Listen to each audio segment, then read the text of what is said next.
A surprising amount of Beatles music never made it onto their official albums during their 10-year run. Some of those unused pieces eventually resurfaced on later compilations, but a select few were transformed into standout solo tracks by individual members.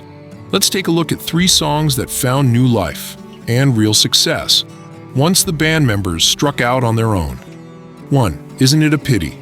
George Harrison. Isn't it a pity? Among the many gems on George Harrison's All Things Must Pass, this reflective ballad remains one of his most enduring creations. Its emotional depth has inspired numerous artists, Nina Simone, Peter Frampton, and Matt Monro among them, to record their own interpretations. What makes it even more compelling is its history. Although it feels like a post-breakup reflection, Harrison actually wrote it in 1966. The Beatles passed on it twice, first during the Revolver era and again in the Get Back sessions. It never found a place on Let It Be, leading Harrison to save it for his landmark solo album, where it fit perfectly. It's intimate, contemplative, and unmistakably Harrison. 2. The Backseat of My Car, Paul McCartney. Sitting in the backseat of my car. Paul McCartney's Ram is often celebrated as one of his finest solo achievements, and part of its charm comes from a track that originally floated around during the Beatles' years. The Backseat of My Car wasn't a huge chart success, but it flourished as a McCartney solo piece.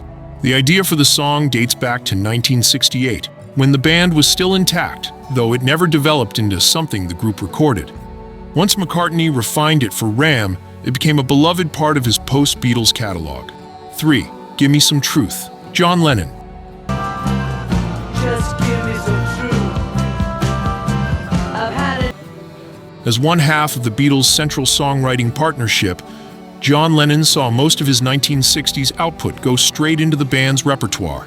Even so, a few pieces written during that decade didn't end up on any Beatles release, and later resurfaced in his solo work. Among the strongest of these is Gimme Some Truth, a sharp and compelling song crafted during the 60s but ultimately left unused by the band. Instead, it found its rightful home on Lennon's 1971 album Imagine, where its pointed energy fit perfectly. It stands out as a stellar solo track, though it's easy to picture how powerful it might have sounded on Let It Be.